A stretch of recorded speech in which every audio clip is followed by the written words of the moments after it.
Assalamualaikum warahmatullahi wabarakatuh. Waalaikumsalam warahmatullahi wabarakatuh. Sallallahu ala Nabi Muhammad wa sallam alaihi wa ala alihi. Paling dekat hamba dengan Allah adalah saat sujud. Bolehkah kita berdoa dengan bahasa Indonesia saat sujud terakhir di dalam sholat sunnah Pak Kiai? Terima kasih. Wassalamualaikum warahmatullahi wabarakatuh. Ya tadi saya sampaikan sudah. Menurut pendapat ulama yang mengatakan boleh kalau tidak bisa pakai bahasa Arab, maka boleh dengan menggunakan bahasa kita. Ya, tapi itu bukan rukun loh ya, pokoknya doa. Kita berdoa. Ini ada pendapat yang memperbolehkan. Tapi sebaiknya ya dengan doa dengan yang maksur yang diajarkan oleh Rasulullah Shallallahu Alaihi Wasallam. Dan secara ini di fikih misalnya disebutkan kalau ada orang tidak bisa bahasa Arab, bahasa doanya nggak bisa bahasa Arab misalnya, bagi orang yang tidak mampu boleh dengan terjemahan, ya gitu. Ini dalam doa loh ya, dalam doa. Dan spesifik ada ulama yang menjelaskan tentang boleh ketika kita berdoa dengan menggunakan bahasa kita berdoanya, ya, bukan yang lain ya, yang lain. Jadi ada memang keterangan yang seperti itu. Tapi sebaiknya ya doa kan gampang. Robbana atina fid dunya hasanah masa nggak bisa istilahnya kan gitu istilahnya. Yang paling bagus. Kalau bisa ya pakai bahasa Arab. Saya pengen doa begini. Coba tuliskan bahasa Arabnya biar saya dihafalin, biar saya hafalin untuk doa ketika di sujud akhir. Itu. Baik, terima kasih Pak Kiai atas jawabannya dan kami persilakan untuk sahabat radioku dimanapun berada yang punya pertanyaan boleh ditanyakan langsung di siang hari ini melalui nomor telepon 0811 2611 896. Sahabat bisa bertanya melalui telepon, SMS ataupun juga WhatsApp. Baik Pak Kiai, berdoa tentu utamanya adalah dengan berbahasa Arab ya Pak Kiai. Bahasa Arab al-maksur ya. Betul. Dan kalau misalnya kita membaca doa, misalnya doa setelah sholat, tentu doanya yang sudah diajarkan dengan bahasa Arab. Tapi sebagian dari doa itu kita tidak paham Pak Kiai. Nah, apakah tetap mendapatkan keutamaan tertentu dengan bacaan doa yang kita tidak tahu artinya itu Pak Kiai? Ya. Kalau membaca doanya itu karena memang itu yang diajarkan Rasulullah, mengikuti doa karena ini diajarkan Rasulullah dan mengikuti doanya Rasulullah, ini tetap mendapatkan pahala. Tetap mendapatkan pahala, apa afdol, tetap afdol meskipun tidak mengetahui.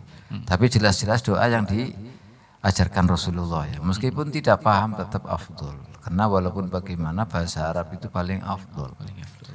Tapi alangkah baiknya ya paham yang dibaca doanya ini, karena kita doakan kepada Allah serius inginnya kan.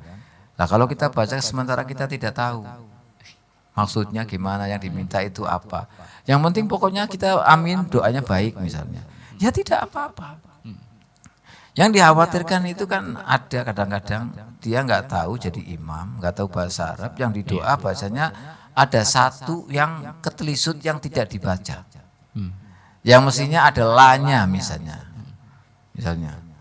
ada lanya nggak dibaca, hilang karena dia nggak bisa bahasa Arab, akhirnya apa misalnya la tu akhidna misalnya, Robbana akhidna misalnya, ada lanya nggak ada, taknya nggak ada, bacanya la Robbana akhidna, ini kan bahaya, artinya bertentangan, ini yang dikhawatirkan. Makanya suatu saat memang ada jamaah haji yang pimpinannya itu tidak pandai bahasa Arab dan tidak tahu artinya. Akhirnya yang dipanjatkan doa salah doanya. Ketelisut itu tadi. Ada huruf yang ketelisut yang mestinya ya Allah jangan siksa kami. Tapi malah artinya yang dipanjatkan doa, ya Allah siksalah kami. Ini kan salah. Yang dikhawatirkan ini yang begini. Tetapi kalau kita yakin bahwa yang dibaca doanya itu benar dan tidak ada yang kurang dan artinya juga betul, ya tetap aja itu afdol karena itu yang dari Rasulullah. Tapi lebih afdol lagi kalau dia bacanya bahasa Arab dan tahu maknanya. Gitu.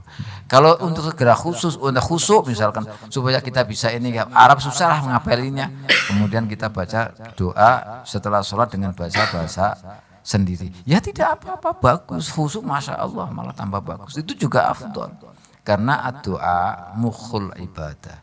Doa juga ibadah. Jangan ini. Makanya kadang-kadang setan itu menggoda kita. Apa kamu doa nggak bisa khusyuk. Kemudian doa kamu nggak dikabul-kabulin. Ngapain doa? Itu kan ini setan ini setan. Padahal doa itu sendiri dikabulkan tidak dikabulkan itu adalah merupakan ibadah. Jadi kita harus yakin bahwa itu adalah ibadah. Kita berdoa dengan bahasa kita, dengan bahasa Nabi misalnya. Itu adalah ibadah. Jadi jangan sungkan-sungkan karena itu merupakan ibadah. Mau disembah, mau dijawab, mau enggak, itu penting kita doa karena kita melakukan ibadah. Itu. Ya, jadi kita harus ingat itu bahwa doa adalah merupakan ibadah. Jadi kita melakukan doa mau begini adalah ibadah. Yang penting bacaannya benar, tidak salah arti seperti tadi. Atau dengan kita bahasa Indonesia, bahasa Jawa atau boleh terserah. Yang penting kita doanya baik, jangan doa mencelakai orang lain.